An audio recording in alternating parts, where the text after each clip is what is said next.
Oi pessoal, tudo bem? Estamos aqui em mais um episódio do Falando de Coração e é com muito prazer que nós estamos aqui gravando mais uma vez, a doutora Gabriela e a doutora Débora, para falar um pouquinho para o público leigo, para todas as pessoas, sobre coração e tudo que está envolvido com ele. Sejam bem-vindos mais um episódio dessa nossa jornada, que seja bem gostosa, bem divertida e que seja interessante para vocês, o nosso maior objetivo. Hoje a gente está num cenário diferente das outras gravações. A gente está testando esse cenário, que é casualmente num lugar muito próximo de onde a gente se conheceu, né, Gabi? Então tem um significado ainda também mais importante. Hoje nós vamos falar um pouquinho das principais dúvidas de consultório que a gente recebe dos nossos pacientes. A ideia principal é que a gente ache algumas perguntas que sejam muito comuns no consultório do dia a dia, pra gente começar um pouquinho hoje e responder um pouquinho elas. Então, para começar, acho que a importância das doenças de coração, né, na vida das pessoas, eu acho que isso é um impacto muito importante, né? A doutora Gabriela, que é mais ainda ativa na cardiologia clínica, né? A minha parte é mais parte cirúrgica, mas a gente acaba se envolvendo nos assuntos de cardiologia. Tem ideia do que é a mortalidade das doenças no Brasil e no mundo, assim?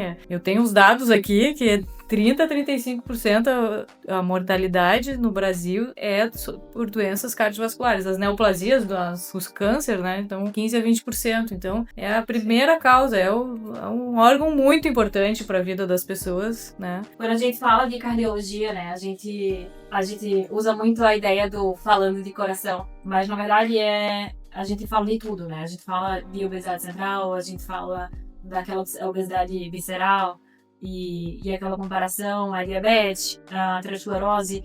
Então a gente vê que a cardiologia ela é muito mais do que um órgão único, né?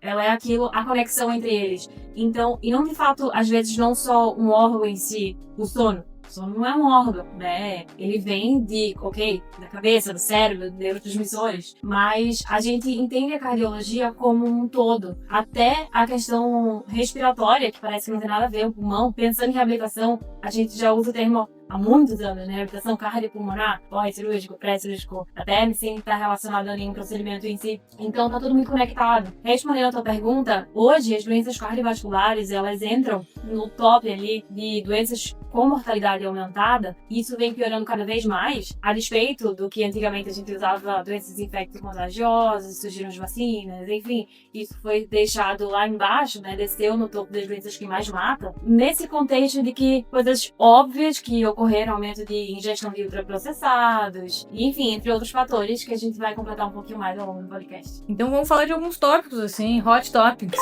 Quando que uma dor no peito preocupa, né, Gabi? O que é no teu dia a dia? O que isso pode ser? Quando que a gente tem que se preocupar, né? Então, queria que tu pudesse falar um pouquinho mais nos detalhes, assim. A dor no peito, ela pode ser muitas coisas, né? E, de fato, ser, às vezes, mais de uma coisa ao mesmo tempo. Então, assim, aqui no tórax, a gente tem várias estruturas, né? A gente tem músculo, a gente tem um coração, a gente tem pulmão, a gente tem, entre um osso e outro ali, articulações. Então, tem muita coisa que pode doer aqui dentro, nessa região.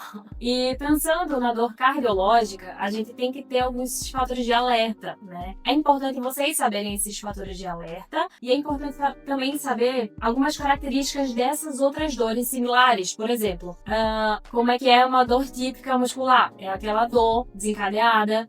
Geralmente quando você é muito localizado, você aperta naquele lugar que tá doendo e piora quando aperta em cima, ou até uma costochondrite, que a gente chama ali local também, que é uma inflamação ali daquela entre tendão e outro, ali atrás do músculo. Isso é uma dor, um exemplo de dor muscular. Aí vamos lá, por exemplo, uma dor relacionada no tórax por um trombo no pulmão. Geralmente é uma dor que quando a gente respira fundo, ela piora, ela nasce assim, subitamente, né? Geralmente o paciente fica taquicárdico, que quando a frequência aumenta um pouquinho mais, muitas vezes acompanhada de saturação, às vezes não. Então tem esses parâmetros um pouquinho mais específicos. Vamos lá, se a gente for pensar em uma dor mais de refluxo, né? Peitor, queimação, geralmente associada após alimentação, não necessariamente a alimentos específicos, mas às vezes sim, um pouco mais ácidos, pós muito café, pimenta, às vezes mesmo sem nenhuma relação com esses tipos de alimentos, a gente pode ter essa queimação que a gente sente voltando aqui para a garganta, né? Então sim, pode se confundir bastante. Por quê? Existe uma característica, e aí eu já vou pular para a dor cardiológica, que também é em queimação. A dor cardiológica, ela pode queimar, pode arder, ela pode apertar, ela tende a irradiar, nem sempre,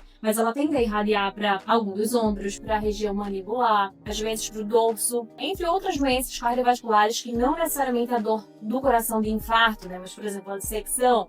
E aí existem inúmeras formas da gente, do exame físico, se apresentar, né? Até, enfim, a pressão de um lado está diferente da pressão do outro, mas geralmente a dor, se acometer certa região ali da aorta, essa dor irradia para o dorso. Então, são muitas características importantes. E embaixo da dor cardiológica, eu entro para finalizar essa resposta da pergunta, que é uma resposta extensa mesmo, assim, a dor angiogênica, né? Pensando não especificamente na mulher, hoje a gente que trabalha em emergência cardiovascular, né? Eu vejo muito paciente triado. Para nós, cardiologistas, atendemos nas emergências cardiovasculares com dor torácica relacionada à ansiedade. Quer dizer, então, que o paciente que tem ansiedade, tem uma dor no peito, de fato não está sentindo aquela dor, não. Ele está sentindo a dor. A dor, ela existe, né? A ansiedade, ela pode fazer com que, através de neurotransmissores, libere alguns hormônios ali que fazem com que a gente, de fato, sinta essa dor. Então, não é uma dor que o paciente não está sentindo. O paciente, de fato, sente. E pode, muitas vezes, confundir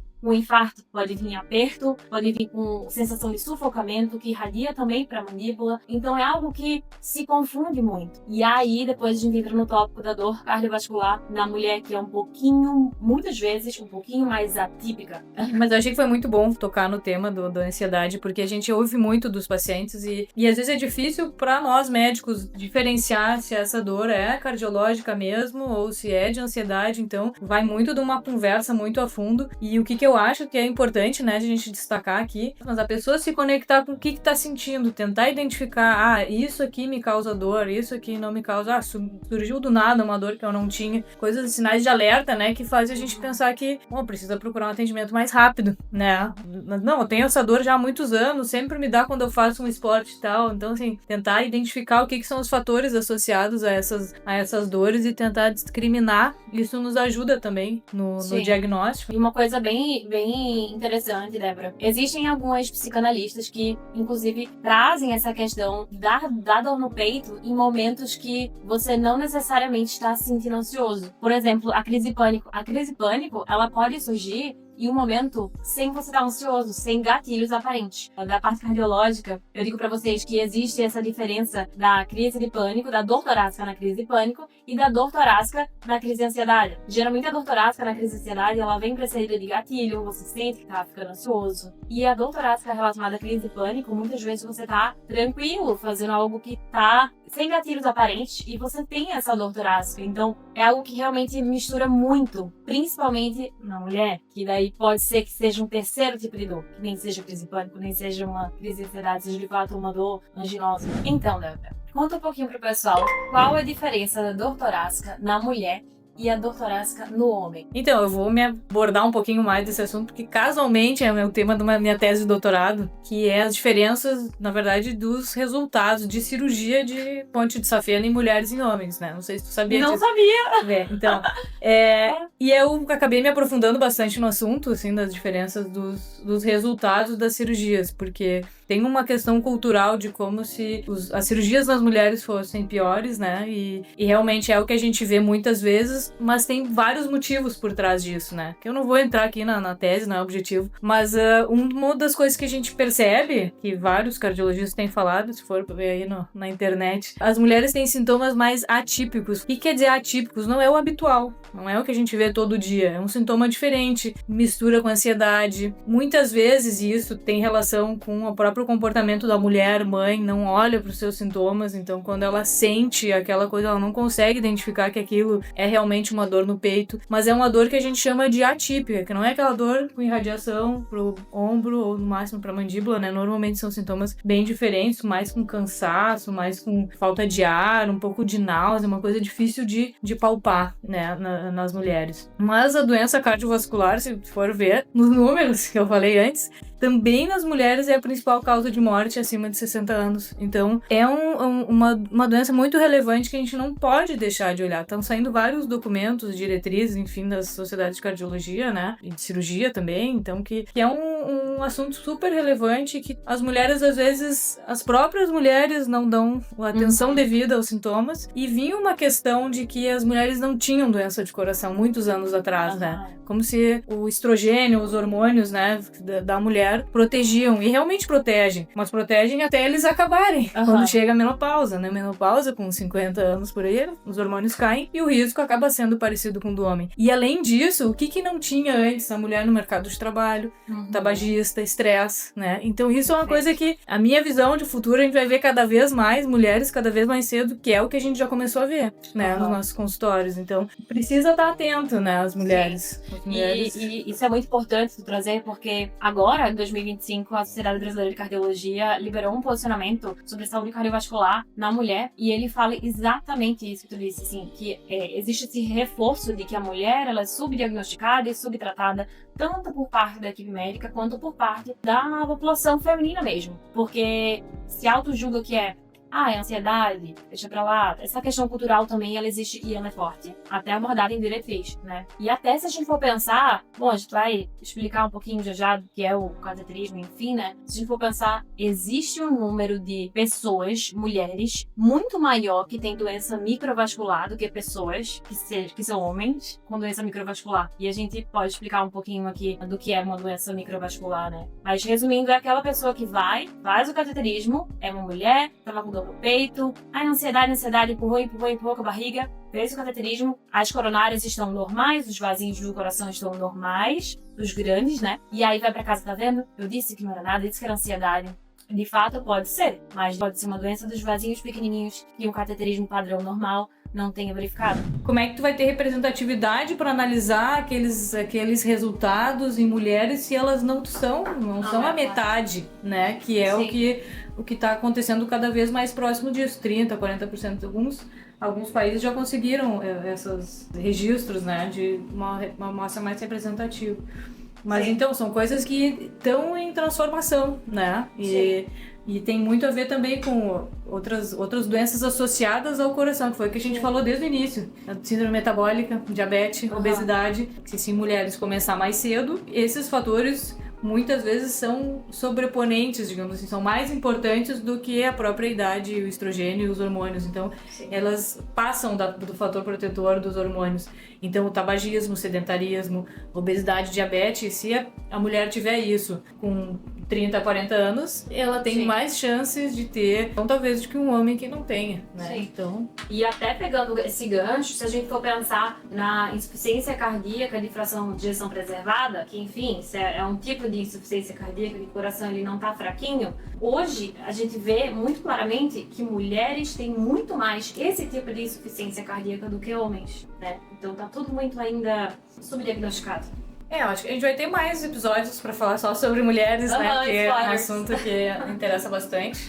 Então, já que a gente falou sobre procedimentos, né, em cirurgia em mulheres, foi minha tese, né, de doutorado, revascularização miocárdica, né, que é a ponte safena, pra quem não sabe, e vamos esmiuçar mais esses assuntos. Mas pra começar, né, como é que chega até a ponte de safena? Tem vários procedimentos, ou a ponte de safena, ou a troca de válvula, enfim, cirurgia, que é o último ponto, né, do paciente, da jornada do paciente na cardiologia, mas enfim. Eu queria que tu falasse um pouquinho mais desse início, assim, né, da parte de cateterismo, de como é que precisa, se ainda é aquele bicho de 7 cabeças, que a pessoa tem medo de morrer no cateterismo hoje em dia, né? As coisas mudaram bastante. Sim. Então, vamos lá. Acho que vamos explicar literalmente no desenho.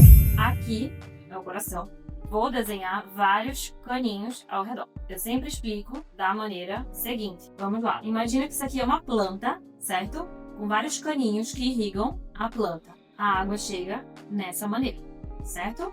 Imagina que eu tenho uma obstrução aqui. Pensa em planta ainda. Tendo obstrução aqui, eu consigo ver que essa parte da planta aqui, ela fica murcha, seca. Imagina que toda essa região da planta tá colorida, florida, cheia de flor, fruto, o que você quiser. E essa região aqui em azul tá seca, murcha, fraca. Por quê? É exatamente onde o caninho daqui tá entupido de amarelo, a água tenta entrar e não chega. Então essa parte em azul aqui morreu, certo? Ok, agora vamos pensar como coração. Imagina que o coração é exatamente do mesmo jeito. Tem vários caninhos ao redor que tenta entrar o sangue através desses caninhos. Se tiver uma obstrução, como por exemplo aqui essa região amarela, esse sangue não entra e essa parte murcha, exatamente como a planta. Então essa parte em azul morre. Isso é o infarto do coração. Morreu, certo? Aí agora eu vou desenhar para vocês entenderem o que é isquemia. Vamos voltar tudo. Vamos supor agora que, ao invés de estar completamente fechado, eu tenho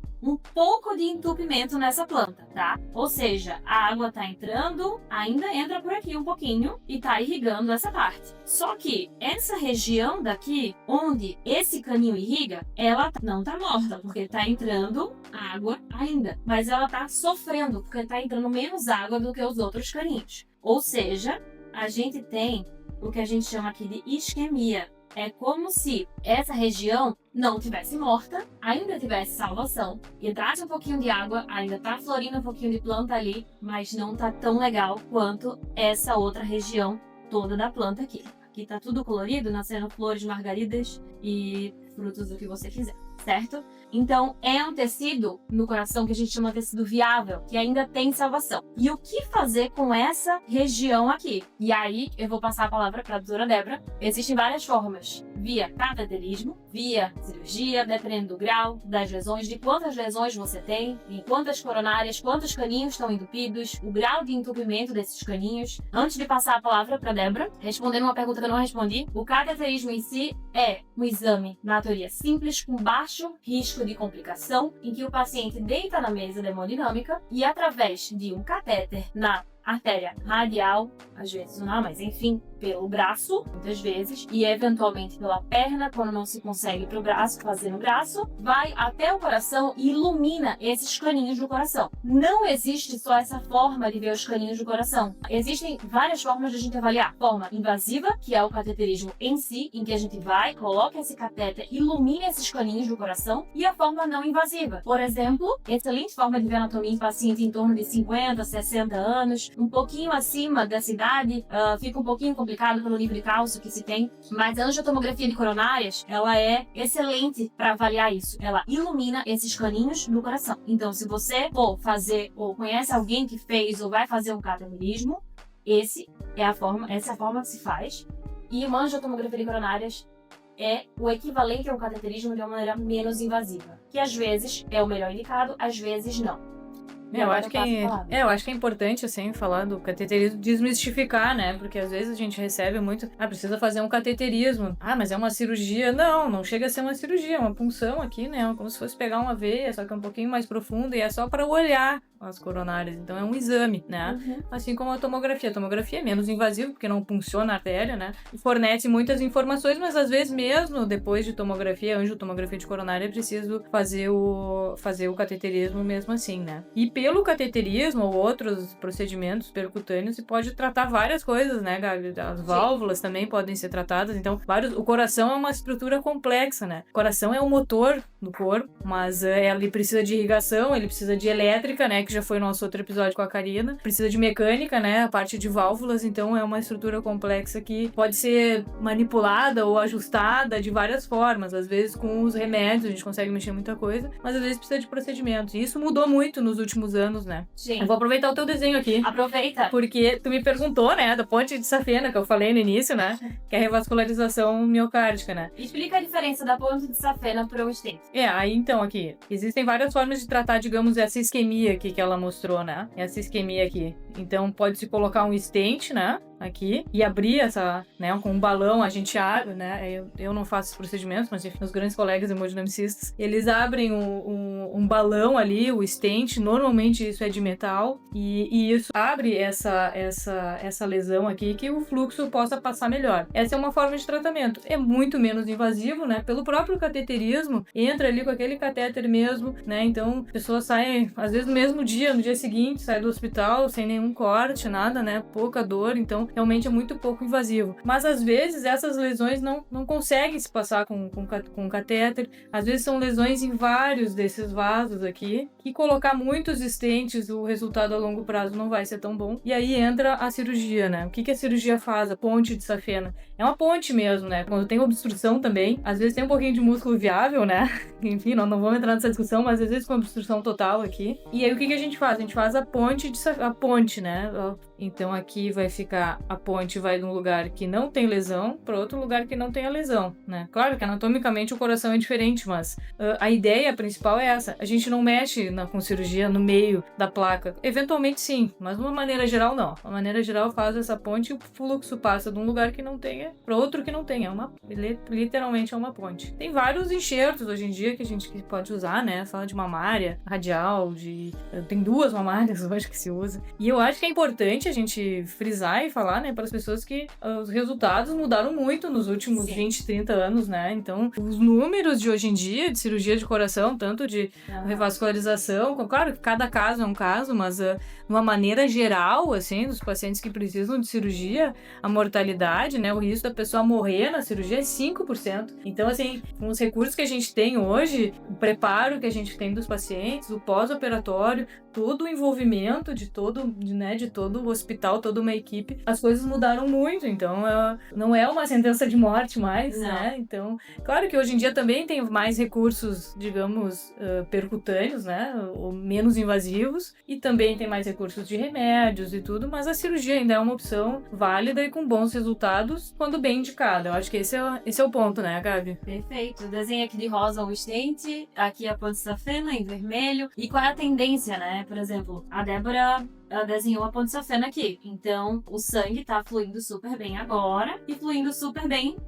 A ideia, né, é que essa parte da planta, do coração, que tava sofrendo, murcha, xoxa, capenga, fique viável e boa e recupere, né? Essa é a ideia da cirurgia cardíaca da ponte de safena ou do stent, né, que aquele sangue seja reperfundido ali. Muitas vezes o tecido, parte daquele tecido não tem mais viabilidade, mas o que a gente espera de uma reperfusão, seja percutânea ou cirúrgica, é que a gente consiga que esse músculo volte a ficar rosinha, florido, como uma planta que secou, você esqueceu de regar por uns 3 dias em casa, depende da planta, né? Mas enfim. Bom, na minha casa eu não sei na tua, mas eu tenho as plantas que precisam de mais tempo sem regar, porque eu esqueço. Vamos supor que você tem uma planta que você esquece de regar por alguns dias, ela fica assim, murcha, você vai lá, rega com constância, frequência, né? E ela volta a florir. Mas sabe que tem um tempo, né? Então se você passa muito tempo sem regar, meu amigo, pode regar o que for, encher ali e perdeu, né?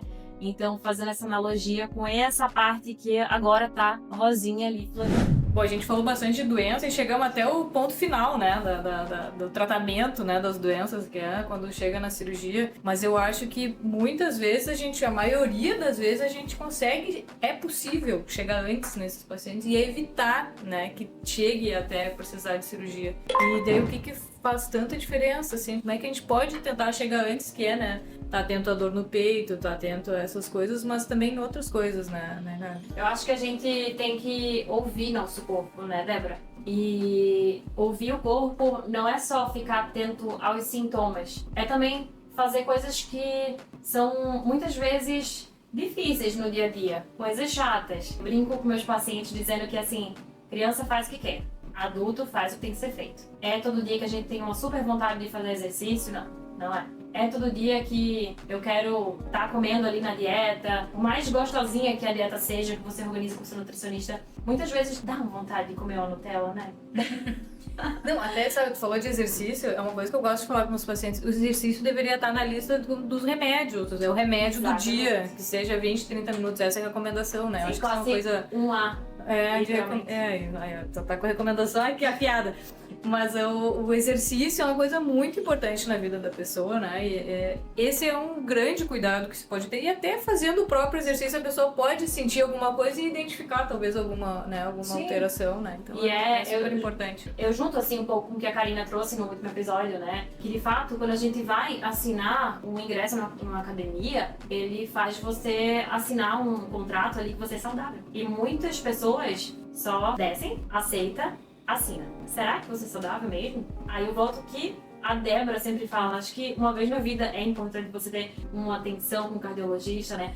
E lembrar que a consulta cardiológica tem que abordar sono, tem que abordar síndrome metabólica, como é que tá a sua glicose, ver a pressão de um lado, ver a pressão do outro, analisar seu sono e exercício, como é que tá sendo feito, sua dieta, como é que tá sendo feita. Então, assim, a saúde mental tem que ser abordada, né? Não tem como a gente não abordar todos esses temas numa consulta cardiológica bem feita. Então, eu acho sempre importante, né, ter a visita com o cardiologista uma vez na vida para olhar para o coração, né? O coração é o motor do corpo, é super importante. Tem exames super simples e baratos que se pode fazer e detectar precocemente várias doenças. O eletro, que a gente falou no episódio com a Karina, tem exames de sangue para ver colesterol, diabetes, então tem que ter esse segmento ao longo da vida de uma pessoa, né? E às vezes são coisas que não são faladas aí a grande público, né? Ah, que exame que eu preciso fazer sempre? Check-up, quando que eu preciso fazer? Então, procure um profissional para poder regular isso, né? Esses exames que são feitos, muitos são feitos pela rede pública. Às vezes tem mais restrição, né, na rede pública, mas tem várias formas de ir atrás de detectar cedo as doenças, né? E Sim. isso ajudar a prevenir que os resultados dessas doenças causem um ponto final que seja mais desfavorável. E aqui eu trago 2 tabus pra gente finalizar. O primeiro tabu, assim, de fato, por exemplo, uma paciente que é diabética, tem uma obesidade central e tem história familiar de cardiopatia, né? O pai infartou aos 60 anos, certo? Imagina esse tipo de paciente, faz exames de sangue e pensa, meus exames estão super bem, então eu tô bem. O que é ter os exames bem? Você faz exercício? Você organiza sua dieta? Como é que tá sendo o seu sono? Então, assim, esse é um tabu que tem que ser quebrado. Os exames estarem bem, mas tem obesidade central, tem diabetes, tem história familiar importante. Não, isso não tá bem. E o outro tabu que eu quebro, eu venho trazer um plot twist pessoal, assim. Meu, inclusive, né, a pessoa pode não ter obesidade, pode fazer dieta certinho, exercício certinho e ter um colesterol bem aumentado. É literalmente o meu caso, tá? Colocando na mesa aqui minha individualidade. Mas é de fato, assim, existe colesterol aumentado por causa familiar. Esse tipo de doença de colesterol, mesmo você fazendo toda a dieta, todo exercício, tudo bem certinho, ele pode estar lá em cima e você precisa de tratamento e remédio, né? Esse é o outro tabu que a gente precisa quebrar. Então, mesmo pessoas saudáveis, até atletas, que não é o meu caso, né? Mas enfim, muitos atletas por aí que têm de fato essa doença do colesterol mais aumentado, que a gente chama hipercolesterolemia familiar. Então, é importante a gente ter esses duas visões em mente. Então, todo mundo merece uma avaliação do cardiologista. Então, hoje a gente encerra esse nosso terceiro episódio. Foi muito gostoso, né? Produtivo. Falar dos nossos consultórios, da nossa vida real. Agradecer vocês que assistiram até o final. Pra quem não segue, já nos segue lá no Instagram, no YouTube, todos os nossos canais. E a gente tá no Spotify também. Até a próxima e nos acompanhem.